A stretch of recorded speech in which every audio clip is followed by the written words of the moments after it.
सो हम परमेश्वर पिता का धन्यवाद देते हैं आज के दिन के लिए। आपको मालूम है हम प्रेरित काम के सीरीज में चल रहे हैं और हमने पहले अध्याय से प्रेरित काम की पुस्तक को शुरू करा।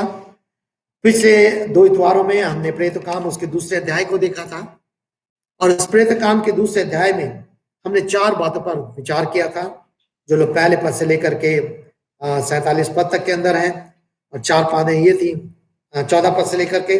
पहली बात पतरस का प्रचार था और जिसमें उस प्रचार में सुसमाचार क्या है, सुसमाचार का स्पष्टीकरण है, न केवल पतरस का प्रचार है लेकिन सुसमाचार की घोषणा है।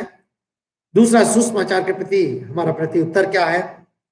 जो समय हमने देखा लोगों की क्या प्रत्युत्तर था, लोगों के मन छिद गए, वो पूछने लगे कि हमें क्या करना चाहिए। पतरस ने कहा मन फिराओ, विश्वास करो, बपतिस्मा लो, पापों की क्षमा को प्राप्त करोगे। और तब उसके बाद हमने देखा था सुसमाचार का परिणाम, सुसमाचार प्रचार का परिणाम जीवन परिवर्तन है और जीवन परिवर्तन का परिणाम जो है कलीसिया की उत्पत्ति है, कलीसिया का जन्म, कलीसिया की स्थापना है। और जितना अधिक सुसमाचार प्रचार होता है उतना अधिक कलीसिया बढ़ती है, कलीसिया स्थिर होती है और कलीसिया के द्वारा परमेश्वर को महिमा मिलती है। कलीसिया एक ऐसा परिवार है जो परमेश्वर की ओर से नियुक्त किया गया है। आने वाले जैसे जैसे हम बढ़ते चले जाएंगे और भी अधिक हम इसके बारे में देखते चले जाएंगे। और हमने देखा था कलीसिया में लोग किस प्रकार से आपस में संगति करने में, प्रार्थना करने में, रोटी तोड़ने में और वचन के अध्ययन करने में, शिक्षा पाने में लगे रहे। शिक्षा पाना बहुत जरूरी, इसीलिए बुधवार को नियमित रीति से, इतवार को नियमित रीति से परमेश्वर का वचन आप तक पहुंचाया जाता है।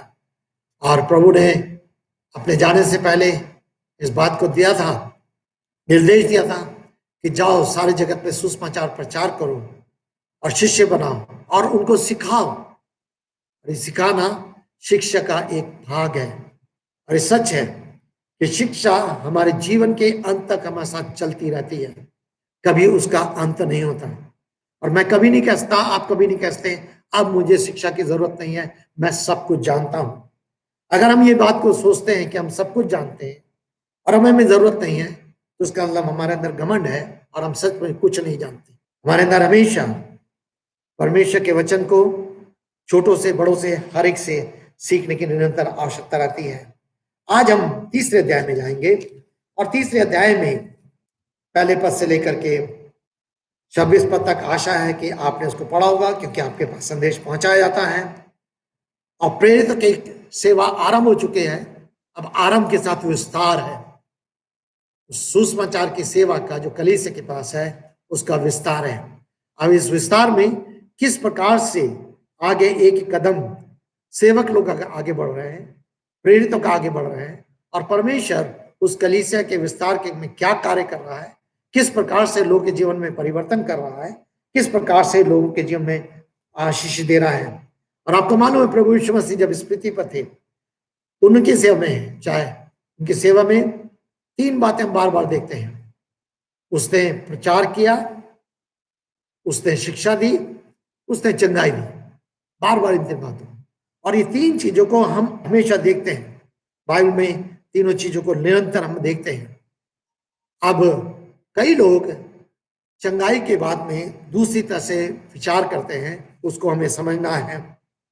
चंगाई सबसे बड़ी मुख्य नहीं है जो शरीर की चंगाई है, लेकिन सबसे मुख्य चंगाई आत्मा की चंगाई जो आज हम देखना चाहेंगे। जब हम तीसरे अध्याय में आते हैं तो तीसरे अध्याय को हम 2 भागों में बांट सकते हैं। पहले पद से लेकर 10 पद तक पहला भाग है जहां परमेश्वर की सार्वभौमिक सामर्थ और अधिकार को हम देखते हैं। और ये सामर्थ और अधिकार एक व्यक्ति के जीवन में चंगाई के कार्य के द्वारा प्रदर्शित होती है। परमेश्वर का अधिकार, परमेश्वर की सार्वभौमिकता पहले पद से लेकर के 10 पद तक हम देखते हैं। तीसरे अध्याय के 11 पद से लेकर के 26 पद तक हम परमेश्वर का जीवनदायक सुसमाचार और पाप से छुटकारा, और तब हम देखते हैं कि इस प्रकार से पतरस यूहन्ना के साथ मिलकर फिर प्रचार करता है, जिसको आज हम देखना चाहेंगे। सो आइए हम पहले खंड में जाएंगे जो पहले पद से लेकर के 10 पद तक है। किस रीति से हम इस बात को देखते हैं। पवित्र आत्मा की सामर्थ को प्राप्त करके अब ये प्रेरित जो है यीशु मसीह के गवाह बन चुके हैं। पवित्र आत्मा को की सामर्थ को प्राप्त करके, क्योंकि परमेश्वर ने कहा था, प्रेरित काम उसका पहला अध्याय उसका 8वां पद, और जब पवित्र आत्मा तुम पर आएगा तो तुम सामर्थ पाओगे और तुम यरूशलेम, यहूदिया, सामरिया और दुनिया के छोर छोर तक मेरे गवाह होगे। अब परमेश्वर की सामर्थ इनके जीवन में प्रबलता के साथ परमेश्वर ने दी है और सामर्थ में होकर के अब ये यरूशलेम में ये गवाही देने का कार्य कर रहे हैं और उसके पुनरुत्थान के साथ साथ वो गवाह बन चुके हैं। अब उस गवाही में जब पिछली बार हमने देखा था वो पतरस और यूहन्ना द्वारा पहला प्रचार था जो दूसरे अध्याय के 14 पद से हमने देख चुके हैं। वहां पर ऊंचे शब्द से पतरस खड़ा होकर उपदेश देने लगा और ये यरूशलेम के लोग हैं। लेकिन जब हम इसको देखते हैं तो हम एक खास बात को देखते हैं, ये प्रचार क्या कर रहा है, ये सुसमाचार क्या कर रहा है। सुसमाचार के अंदर वो सामर्थ्य है कि ना केवल वो जीवन को बदले, लेकिन हर एक दीवार को तोड़ करके सब लोगों को समान बना दे। जो दीवार उस समय में यहूदी और अन्य जातियों के मध्य में थी, जो दीवार उस समय यहूदी और सामरिया के मध्य में थी, वो दीवार उस समय छोटे और बड़ों के मध्य में थी, या उन जो धर्म के ठेकेदार थे उनके और सामान्य लोगों के मध्य में थी। ये सुसमाचार की सामर्थ्य और सुसमाचार का प्रचार उस सब दीवार को ढा रहा है। आज भी ये सुसमाचार लोगों के जीवन में यही कार्य करता है। वो सारी दीवारें जो ऊंच नीच की दीवार होती है, जो जातिवाद की दीवारें होती है, जो छोटे बड़े की दीवार होती है, जो बड़े और अनपढ़ की दीवार होती है, देशी विदेशी की दीवार होती है, बहुत सारी की दीवारें हैं जो आज मनुष्य को विभाजित करती हैं। वो परमेश्वर का वचन ढाता है और ये कार्य निरंतर आगे बढ़ता चला जा रहा है और उसी को हम पूरे प्रेरित काम के 28 अध्याय में क्रम से आगे देखते चले जाते हैं। जब हम इस बात को आते हैं तो हम एक बात को और देखते हैं। प्रेरित काम उसके दूसरे अध्याय में पवित्र आत्मा की साक्षी को पवित्र आत्मा उंडेला गया और किस प्रकार से उसने साक्षी दी 13 पद से लेकर 21 पद तक। दूसरा सुसमाचार की साक्षी को पवित्र आत्मा की साक्षी है। दूसरा सुसमाचार की साक्षी है जो दूसरे अध्याय के 22 से 41 पद तक।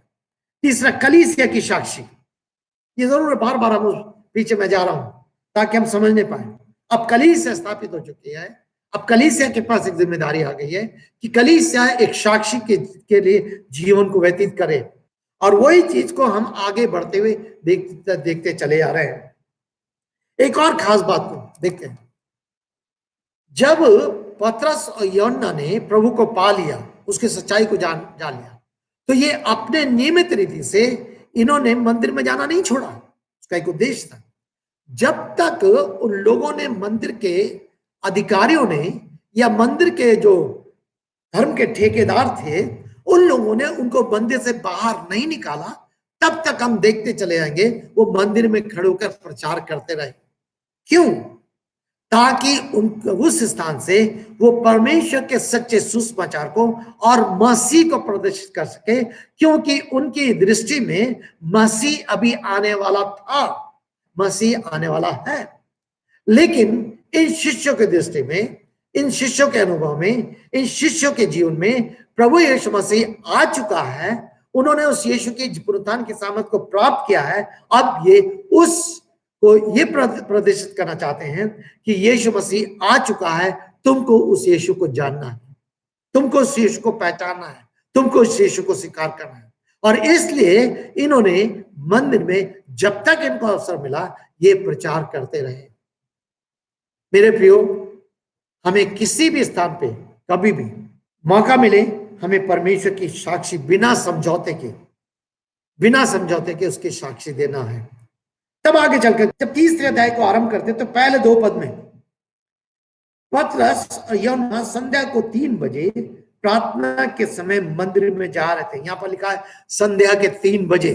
अगर नीचे इस बाइबल में देखेंगे फुटनोट में तो वहां लिखा हुआ 9 घंटे और भोर 3 बजे से दिन आरंभ होता था। ये यहूदियों की प्रथा थी, यहूदियों का तरीका था कि वो मंदिर में 3 बार प्रार्थना करने के लिए जाया करते थे। सुबह 9 बजे, फिर 12 बजे, फिर 3 बजे जाया करते थे। इसीलिए अगर आप भजन संहिता 55 में जाएंगे और उसके 17 पद को पढ़ेंगे तो दाऊद वहां पर कहता है कि मैं 3 बार शाम को, भोर को, दोपहर परमेश्वर की उपस्थिति में जाऊंगा, परमेश्वर की आराधना करूंगा। इसीलिए दानियेल की पुस्तक में जब हम पढ़ते हैं तो हम दानियेल के जीवन में उसके 6 अध्याय में उसके 10 में पढ़ते हैं कि दानियेल भी दिन में 3 बार अपनी रीति के अनुसार परमेश्वर के सम्मुख जाया करता था। तो ये यहूदी की रीति थी, वेदी थी कि वे दिन में 3 बार परमेश्वर की उपस्थिति में जाया करते थे। लेकिन इन 3 क्रम में इस मंदिर में एक विशेष बात ये भी होती थी कि तीनों समय में अलग अलग तरह के लोग जाया करते थे और शाम के समय में जो आराधना होती थी वो ऐसे लोग जाया करते थे जो अधिकतर नीडी होते थे, किसी प्रकार की आवश्यकता में होते थे। जिस उनका अगर आप और अध्ययन करेंगे तो बहुत सारी चीजें अलग अलग मालूम चलेंगी। और यही कारण था कि जब 3 बजे लोग आराधना करने गए तो ये व्यक्ति वहां पर हर आराधना के दिन में वो व्यक्ति को उसके घर वाले मंदिर में के सामने लाकर बैठा दिया करते थे। तो पहली बात लिखा है 3 बजे प्रार्थना में मंदिर में जा रहे थे और लोग एक मनुष्य को जो जन्म से लंगड़ा था ले जा रहे थे, जिससे वे प्रतिदिन मंदिर में के उस फाटक पर जो सुंदर कहलाता था। इस मंदिर में करीब 10 फाटक थे और ये सुंदर फाटक, इसका नाम सुंदर इसलिए था कि सुंदर बनाया गया था। तो तांबे चांदी से और कुछ सोने से जड़ करके इसके चौखटों को, इसके किवाड़ों को बना करके और दूर से देखने में ये फाटक बहुत सुंदर लगता था और उसको सुंदर फाटक के नाम से पहचाना था। और बहुत ही इसका जो आकार होता था वो बहुत ही चौड़ा और बहुत ऊंचा था। 25 से 30 फीट से भी ज्यादा ऊंचा इसकी ऊंचाई थी इस दरवाजे की। तो इसीलिए इस फाटक को संबोधित करके कहा गया वो एक विशेष फाटक, क्योंकि और भी फाटक है परंतु ये व्यक्ति उस फाटक के सामने जो विशेष कहलाता है उस फाटक के सामने बैठा रहता है, इसीलिए इसको इस तरह से संबोधित किया गया है। मैंने कहा और भी अलग फाटक थे लेकिन ये व्यक्ति इस फाटक के सामने बैठाया जाता था। और तब आगे लिखा है सुंदर कहलाता था, बैठा दिया करते थे और वो मंदिर में प्रवेश करने वालों से भिक्षा मांगे। तीसरा चौथा पद, जब उसने देखा कि पतरस और यूहन्ना मंदिर में प्रवेश करने पर हैं तो वो भिक्षा मांगने लगा। ये व्यक्ति, थोड़ी देर के इस व्यक्ति पर विचार कीजिए। ये व्यक्ति जन्म से लंगड़ा है, असहाय है, असमर्थ है, किसी दूसरे पर निर्भर है और अब लोग उसको बैठा देते हैं। लोग जो वहां पर मंदिर में आते हैं उसको कुछ कुछ भिक्षा देते हैं। ये शाम को उसके घर वाले आते होंगे, पुनः उठा के ले आते होंगे, उससे उसकी भी जीविका चलती है और शायद घर के लोगों की भी जीविका चलती होगी। और ये उसका प्रतिदिन का कार्य था, मंदिर के सामने बैठना। आज भी आपने देखा है मंदिरों के सामने या बड़े बड़े चर्चेज हैं, उन चर्चेज के सामने, बहुत सारे चर्चेज आप जाएंगे देखेंगे, चर्चेज के सामने आज भी लोग बैठे रहते हैं। थोड़ी देर के लिए इस व्यक्ति पर विचार कीजिए, इसका स्थान क्या है, इसकी स्थिति क्या है।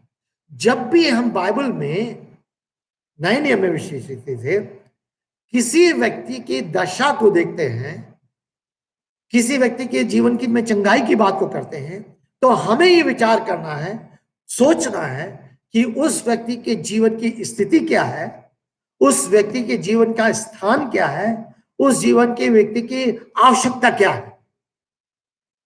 इस चीज को देखना है, हमें उस व्यक्ति के मन के अनुसार देखना है, लेकिन उसके साथ साथ हमें यह देखना है क्या ये जो आवश्यकता है उसकी यही आवश्यकता उसको जीवन में सब कुछ दे सकती है या कोई और आवश्यकता है जिसको परमेश्वर दूसरी रीति से देखता है। और यही फर्क था, इस व्यक्ति का सोचना, इस व्यक्ति का देखना, इस व्यक्ति का समझना कुछ और था, लेकिन अब पतरस और यूहन्ना का सोचना, देखना, समझना कुछ और था।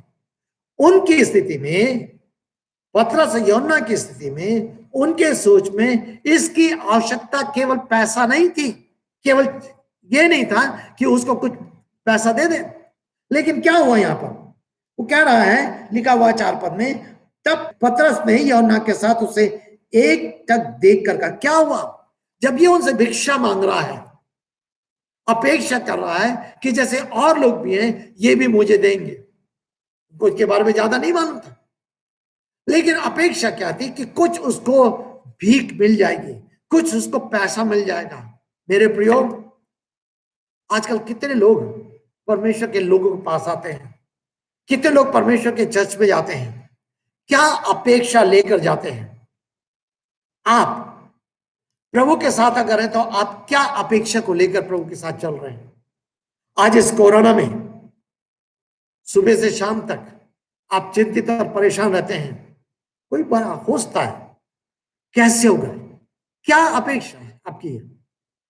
परमेश्वर और परमेश्वर के लोग आपको अलग दृष्टि से देखते हैं, और यह आवश्यक है। एक अच्छा विश्वासी, एक सच्चा विश्वासी परिस्थितियों को अलग रीति से देखेगा, उसकी दृष्टियां अलग होगी, उसका सोच अलग होगा, उसके विचार अलग होंगे, उसके कार्य करने के तरीके अलग होंगे। ये हमें इस आत्मिक जीवन में सीखना है। हम संसार के नहीं हैं, हम परमेश्वर के लोग हैं। परमेश्वर ने हमारी बुद्धि को नया बनाया है, परमेश्वर ने हमें आंखें नहीं दी हैं, परमेश्वर ने हमें सोच नहीं दी है, परमेश्वर ने हमें मस्तिष्क नया दिया है, और यही ठीक इनके साथ हो रहा है।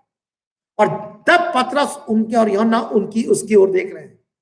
लिखा हुआ टकटकी लगा के, मतलब उन्होंने उसकी आंखों में आंखें डालकर देखा है।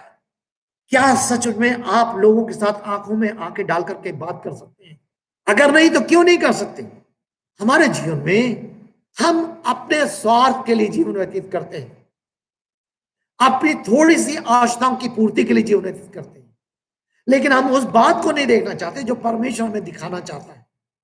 ये बिल्कुल अनजान था सारी बातों से, उसके लोग अनजान थे, लोग केवल उसको देखते थे। आगे चल के हम देखेंगे तब क्या हुआ आगे चल करके।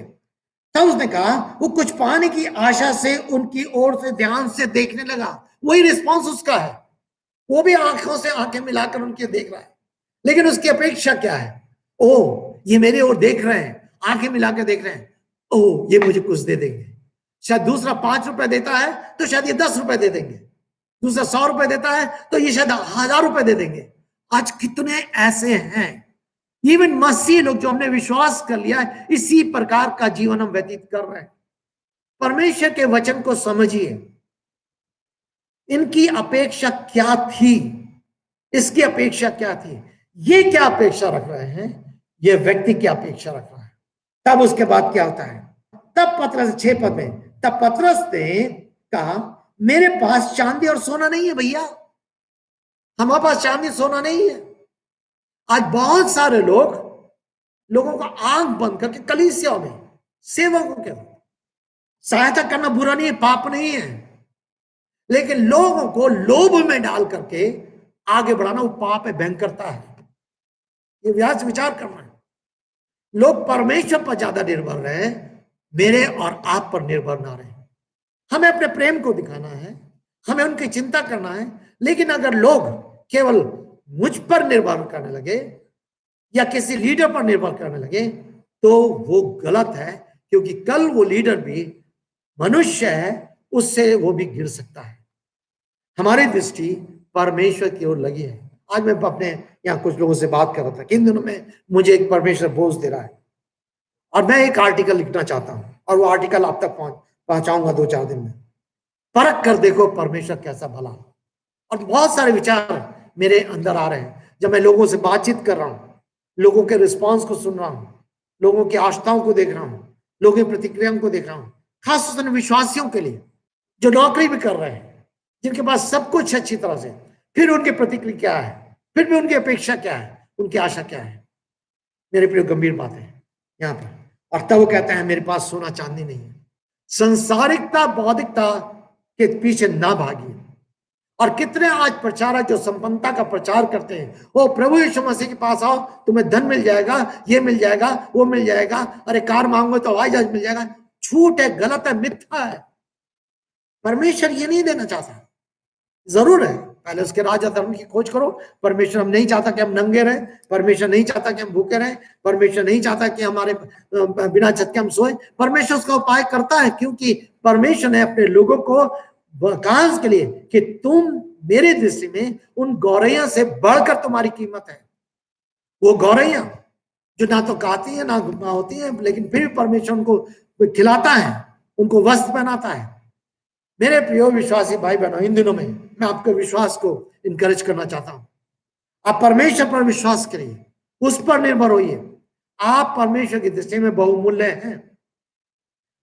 सोना चांदी से बढ़ करके परमेश्वर आपको और देना चाहता है। देखिए उसको क्या क्या मिला है, अभी हम आगे चल के देखते हैं। तब पतरस ने कहा, मेरे पास चांदी सोना नहीं है, परंतु जो मेरे पास है वो तुझे देता हूं। क्या है, क्या था उनके पास? उनके पास यीशु नासरी था। वो कहता है यहां पर, यीशु मसीह नासरी के नाम से चल फिर। हमारे पास यीशु मसीह नासरी है। कौन यीशु मसीह नासरी? हम शुरू से इस बात को देखते चले आ रहे हैं। वो यीशु कौन है?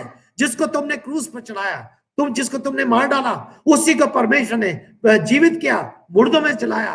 हम उसके गवाह हैं, हमने उसको देखा है, हमने उसको सुना है। हमारे पास सबसे बड़ा धन यीशु मसीह है नासरी, जो नासरत का निवासी है, इसलिए उसको नासरी कहा गया।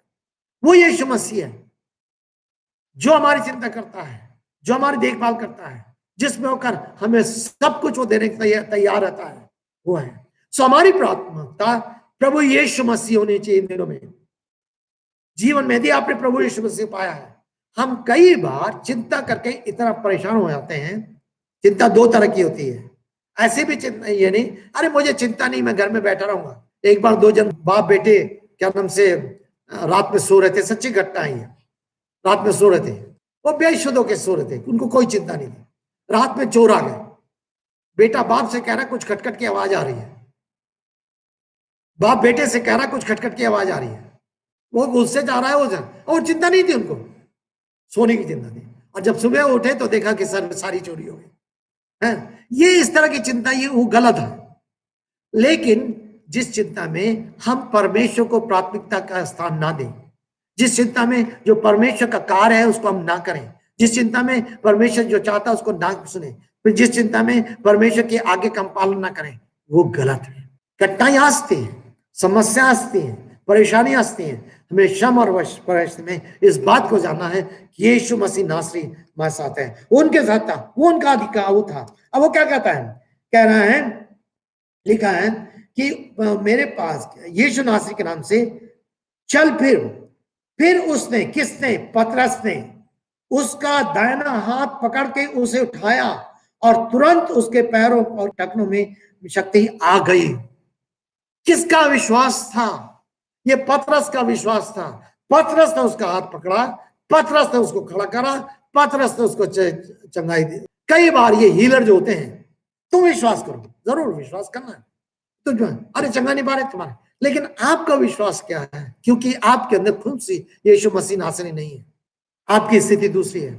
हमने परमेश्वर के वचन को तोड़ मोड़ के सामने रखा है। यहां पर पतरस ने अपना हाथ दिया है, पतरस ने अपना हाथ बढ़ाया है, पतरस ने उसकी सहायता की है, और तब वो खड़ा होने पाया है। मेरे प्रियो, हम विश्वासी को एक दूसरे का हाथ पकड़ना सीखना है, हमें एक दूसरे का हाथ थामना सीखना है, एक दूसरे के हाथ को पकड़ करके को उठाना सीखना है।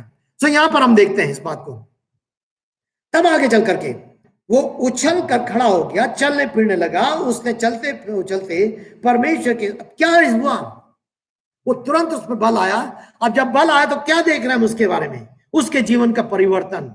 पतरस के पास क्या है? पतरस के पास यीशु नासरी है, पतरस के पास यीशु का विश्वास है, पतरस के पास यीशु का अधिकार है। आप और मेरे पास क्या है? क्या वो विश्वास है जो इनके पास था? क्या वो यीशु नासरी 24 घंटे आपके पास है, आपके साथ है? क्या आपके पास वो अधिकार है? इस बात को देखना समझना है। तब आगे चलकर हम आगे बढ़ते हैं। 9वें पद में, 9वें 10वें में सब लोगों से क्या कर गया? 3 चीजें। जैसी उसको चंगाई मिली, वो उछलते हुए परमेश्वर की स्तुति करते हुए परमेश्वर के मंदिर में पहुंच गया। बल प्राप्त हुआ। उठ खड़ा हुआ। इस स्थिति में उसकी स्थिति बदल गई। मैं हमेशा इस बात को बोलता हूं, उसकी स्थिति बदल गई। और ये इफिसी की पत्री में हम देखते हैं, इफिसी में पौलुस साफ कहता है, उसके दूसरे अध्याय के जो हम पढ़े, उसने हमें उठाया, उसने हमें जिलाया, उसने हमें उठाया, उसने हमें स्वर्ग स्थान में बैठाया। भजन संहिता 1 में, क्या ही धन्य वो व्यक्ति जो दुष्टों की युक्ति पर नहीं चलता, पापियों के मार्ग में नहीं खड़ा होता, ठट्ठा करने वाले की मंडली में नहीं बैठता। ये पाप की स्थिति है। चलता है, खड़ा करता है, बैठ जाता है। परमेश्वर उस बैठी हुई स्थिति से मुझे और आपको उठाता है। बार बार इसको हम सुसमाचार में देखते हैं, बार बार इसको सुसमाचार में देखते हैं। मेरे प्रियो, एक दिन मैं और आप भी उस पुरानी स्थिति में, पाप की स्थिति में, दलदल में, कीचड़ में पड़े हुए थे। प्रभु का धन्यवाद हो प्रभु यीशु मसीह के उस हाथ के लिए जिसने उससे थामा। प्रभु का धन्यवाद हो प्रभु यीशु मसीह ने मेरे और आपके लिए किसी ना किसी सेवक को खड़ा कर दिया, जो वो हाथ बन गया, जिन्होंने मेरे और आपके हाथ को थाम लिया और प्रभु यीशु मसीह में होकर के, उस सामर्थ में होकर के मेरी और आपकी सहायता करी कि हम वहां से खड़े हो जाएं। और खड़े होकर के उन्होंने मुझे और आपको चलना सिखाया, आगे बढ़ना सिखाया। हमेशा वो आपके साथ रहे, आपको उठाया। मेरे प्रियो, प्रिंसिपल बाइबल का एक ही है। यहां पर इसको पतरस और यूहन्ना की आवश्यकता थी। आज भी लोगों को सेवकों की आवश्यकता है, प्रभु के लोगों की आवश्यकता है, उन जनों की आवश्यकता है जिनके माध्यम के द्वारा आप सुसमाचार को सुने, उन जिन आवश्यकता है जिसके माध्यम के द्वारा आप यीशु मसीह को जाने, जिनके माध्यम के द्वारा लोग आपके लिए प्रार्थना करें और आप उस पाप की दशा से निकल करके प्रभु के राज में खड़े हो सके। मेरे प्रियो, ये है। तब आगे चल के कहता है, सब लोग अब क्या कर रहा है, वो परमेश्वर की स्तुति कर रहा है। ना केवल उसने बल पाया, ना केवल उसने उठ खड़ा हुआ, लेकिन स्तुति का जीवन आ गया, परमेश्वर की आराधना का जीवन आ गया। किनके साथ? उन्हीं के साथ परमेश्वर के भवन में गया है। वो जान लिया कि यीशु नासरी इनका परमेश्वर, यीशु नासरी अब वो उनका परमेश्वर बन गया। वो पतरस और यूहन्ना की नहीं, क्योंकि उन्होंने कह दिया था हमारे पास कुछ नहीं है, हमारे पास तो कुछ नहीं, हमारे पास तो यीशु नासरी है। और मेरे प्रियो, ये सच है कि हम अपने अगुओं की आदर करते हैं, लेकिन हम उनकी आराधना नहीं करते। हम उनके चमचे नहीं बन जाते, हम उनके पीछे ऐसे नहीं चलते। और कितने जगह आज ऐसे है, लोग अपने आप को परमेश्वर से ज्यादा लाके प्रस्तुत कर देते हैं। सावधान रहिए, सावधान रहिए। हम सेवक हैं, हमें हाथ पकड़ के दूसरे को उठाने का बना है, लेकिन महिमा यीशु को मिलनी है, बड़ाई उसको मिलनी है, हमें उसके पास जाना है। और यहां पर वो कहता है, तब वो अब परमेश्वर के लोगों के साथ ना केवल ये, लेकिन क्या हो रहा है 10वें पद में, उससे पहचान लिया कि वही जो मंदिर के सुंदर फाटक पर बैठा भीख मांग करता था, और जो कुछ उसके साथ हुआ था उसे देखकर आश्चर्य करके विस्मित होने लगे। उसे पहचान लिया, उन लोगों के बीच में उन्होंने देख लिया, ये अच्छा ये लंगड़ा है, अरे ये तो भीख मांगता था, लेकिन आज इसके जीवन में क्या हो गया। मेरे प्रियो, आपके गांव के लोग, आपके शहर के लोग, आपके ऑफिस के लोग, आपके पड़ोस के लोग, आज जब आपके जीवन में परिवर्तन होता है पहचान लेते हैं। आपके जीवन से, आपके निर्णय से आप गलत कामों में समझौता नहीं करेंगे, गलत कामों में समझौता नहीं करेंगे, आप बहानेबाजी नहीं करेंगे। गलत है तो गलत है। मेरे प्रिय, मैं प्रभु का धन्यवाद करता हूं परमेश्वर के वचन के लिए। आज मैं सुबह जब विचार कर रहा था, तो मैं विचार कर रहा था कलीसियाओं में कितना स्पष्टता के साथ ही सिखाया जाता है कि आप सरकार के नियमों का पालन करें, चोरी ना करें, रेलवे स्टेशन पे प्लेटफॉर्म टिकट जरूर लें, कटिया ना लगाएं, गलत मत करें। बार बार सिखाया जाता है। क्यों? ताकि वो चीजें गांव में, हमारे पड़ोसी में और हमारे लोगों के बीच में साक्षी बनी रहे। अगर वही काम वो कर रहे हैं जो दुनिया के लोग हैं, और वही काम हम कर रहे हैं, तो हम में उनमें क्या फर्क है, हमारी क्या साक्षी है। ये गवाही का जीवन, लोग उसको देख रहे हैं। क्या मेरा और आपका जीवन गवाही का जीवन है? जिस गांव में आप हैं, जिस घर में आप हैं, पड़ोसी आपको क्या देखते हैं? गंगा गाय तो गंगादास, जमुना गाय तो जमुनादास। कलीसिया में आए तो बिल्कुल सादे बनकर आए, बड़े अच्छे लेवल के आए, लेकिन जब गांव में जाए, शादी ब्याह में जाए, जो चीजें दबा के रखी हैं फिर उनका सेवन कर लें, फिर उनको करें। अरे क्या करें, मजबूर है, करना है, नहीं तो घर से निकाल दिया जाएगा। मेरे प्रियो, कितने ऐसे लोग हैं जिन्होंने अपने विश्वास को लेकर के खड़े हुए, घर से लोगों ने उनको निकाला, वे कुछ बेसहारा थे, लेकिन प्रभु ने उनको ना छोड़ा ना त्यागा, परमेश्वर ने उनको स्थित किया। वो परमेश्वर जो उनका परमेश्वर, वही परमेश्वर मेरा और आपका परमेश्वर। मैं भी अपने दिनों को याद करता हूँ, जब मैं घर से निकला था, कैसे निकला था, किस स्थिति में निकला था। एक छोटा सा टीन का बक्सा था जो आज 12 बक्के पड़ा होगा, मुझे मालूम है कैसे। और मुझे वो भी दिन याद है जब बहुत समय आया जो मैं समझौता कर सकता था, और परमेश्वर ने सहायता की। मेरे प्रियो, हर एक को इस स्थिति में से होकर जाना पड़ता है। आप दृढ़ होइए, बलवंत होइए, इस बात का ध्यान रखिए, परमेश्वर आपकी सहायता करेगा। क्यों? क्यों? कौन उसके जीवन में काम कर रहा है? यीशु नासरी काम कर रहा है। यीशु नासरी काम कर रहा है। पतरस ने क्या दिया उन्हें? यीशु नासरी को दिया है। क्या सच में मैं और आप लोगों को यीशु नासरी को दे पा रहे हैं? 11 पद से लेकर के 26 पद तक। अब यहां पर दूसरा प्रचार देखते हैं। ये दूसरा भाषण है जो मंदिर में है, जो पतरस और यूहन्ना के द्वारा है। पहला प्रचार या पहला भाषण परमेश्वर की आत्मा की सामर्थ के द्वारा 14 पद से हमने देखा था। अब ये दूसरा पतरस का उपदेश है, दूसरा उपदेश है। 12 अध्याय तक हम पतरस को देखते हैं, 13 अध्याय के बाद हम पौलुस को देखेंगे, और ठीक वही क्रियाएं पौलुस के जीवन में देखेंगे जो पतरस के जीवन में देख रहे हैं। जिस प्रकार से पतरस के जीवन में घटनाएं घटनी है, ठीक वही घटनाएं, वही चीजें पौलुस के जीवन में भी घटेंगी। लेकिन मेरे प्रियो, एक बात और आगे बढ़ने से पहले एक चीज को और मैं कहना चाहूंगा। क्यों परमेश्वर ने ये होने दिया कि ये व्यक्ति इनके द्वारा यीशु नासरी के नाम से चंगाई को प्राप्त करे? 3 मुख्य कारण।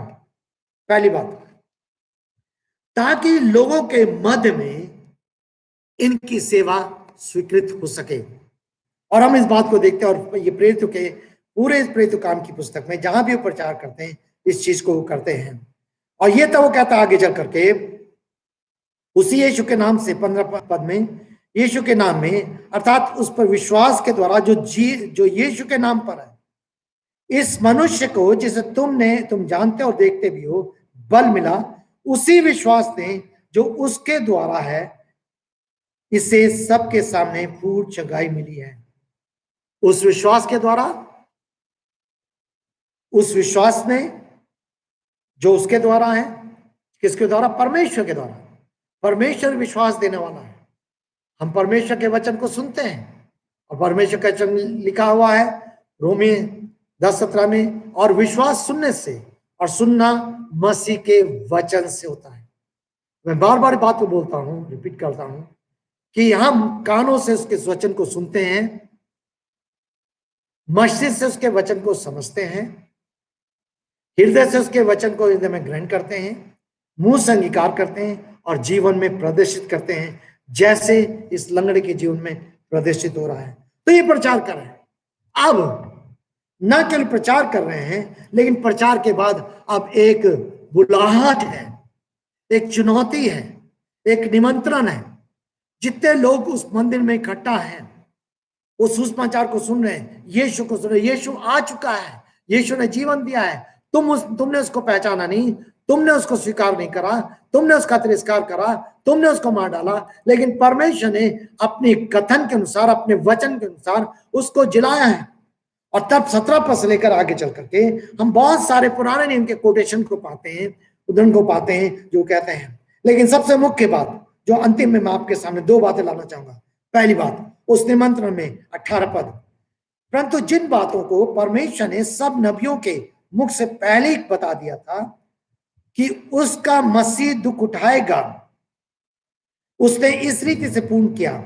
इसलिए क्या करो?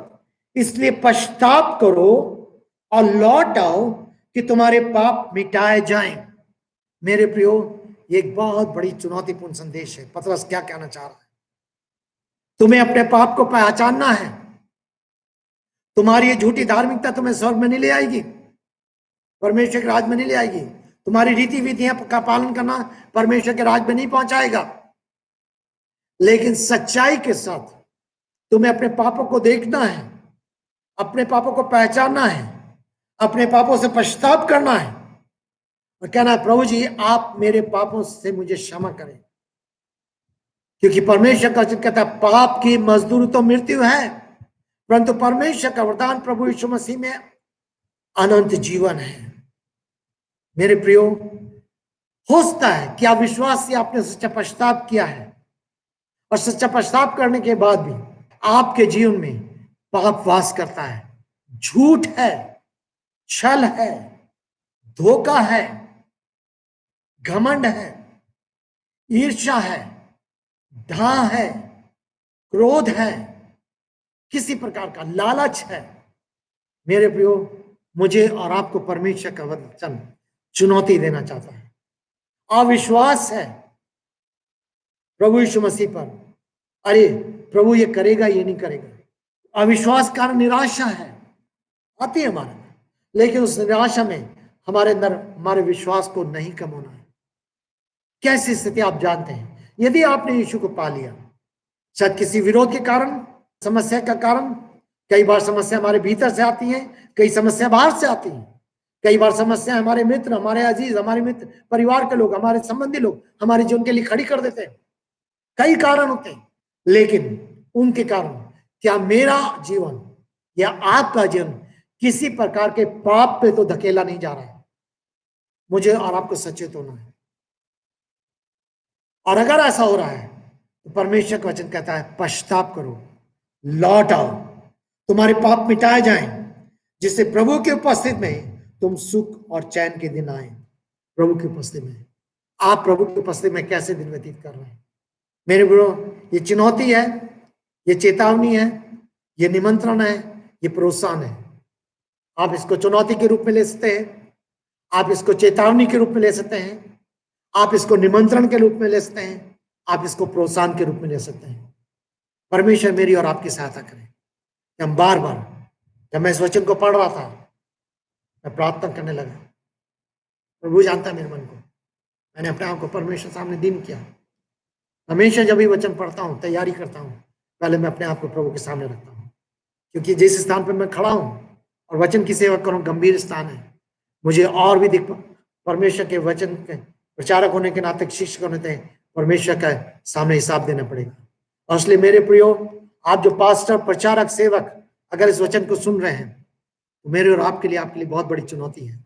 सावधान हो जाइए, अपने जीवन को हल्का सा मत लीजिए, मुंह देख कर न्याय मत कीजिए, सच्चाई का जीवन व्यतीत करें। मेरे प्रियो, आप परमेश्वर के सामने लौट आइए।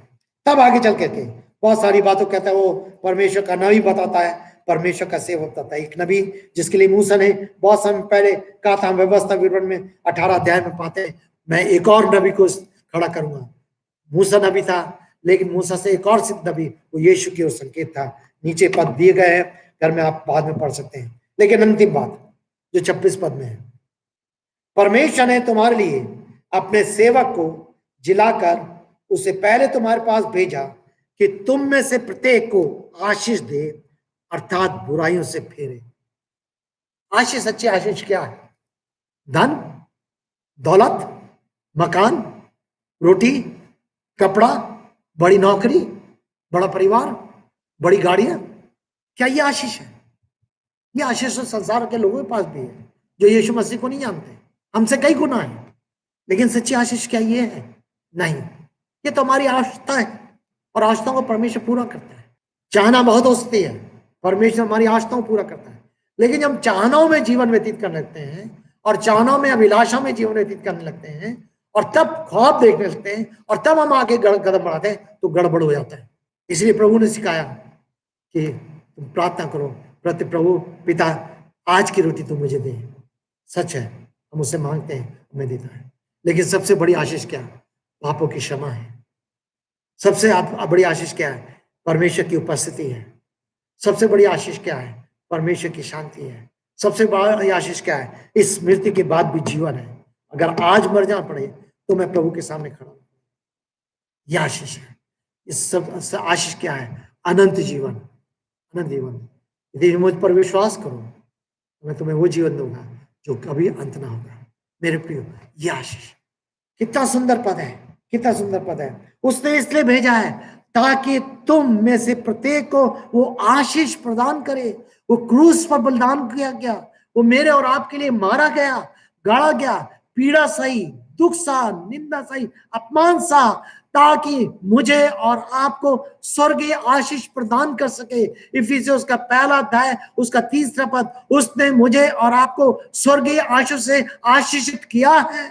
सबसे बड़ी आशीष यह है। चंगाई आशीष हो सकती है, लेकिन सबसे बड़ी आशीष वो नहीं है। कितने लोग हैं जो बीमारी की दशा में रहे हैं और बीमारी की दशा में उनकी मृत्यु हो गई। कितने इतिहास में ऐसे लोग रहे हैं जो बीमारी दशा में रहे। लखनऊ में मैं एक परिवार को जानता हूं, एक भाई है जो करीब 25 साल से ज्यादा आज बीमारी में उन्होंने सेवा करी, लेकिन आज ऐसी स्थिति में है वो। मेरे प्रियो, पर प्रभु का धन्यवाद हो, उन्होंने यीशु मसीह को पाया है। उनके द्वारा बहुत सारे लोग यीशु मसीह पर उन्होंने विश्वास किया है। बहुत सारे लोग उनके यीशु के पास आए हैं। जब वो स्वर्ग में जाएंगे, बहुत सारे लोग वहां देखने पाएंगे। कितने ऐसे लोग हैं। क्या शारीरिक चंगाई सबसे बड़ी आशीष है? क्या भौतिकवादी सारी आशीष है? क्या अगर मेरे पास एक गाड़ी नहीं है तो मेरे पास आशीष नहीं है? गलत है। आशीष जीवन की संतुष्टि सबसे बड़ी आशीष है। जीवन की संतुष्टि सबसे बड़ी आशीष है, और संतुष्टि का देने वाला परमेश्वर है।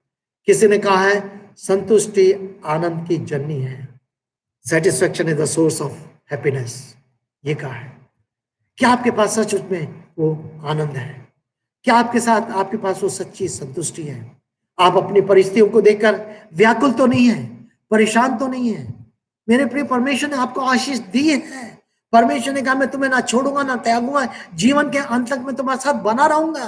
दुख में, बीमारी में, कोरोना में, किसी भी चीज में, घटनाओं में, दुर्घटना में, कितने लोगों को हम सुन रहे हैं, देख रहे हैं जो बेचारे रात ही रात दुर्घटना से संसार में चले गए।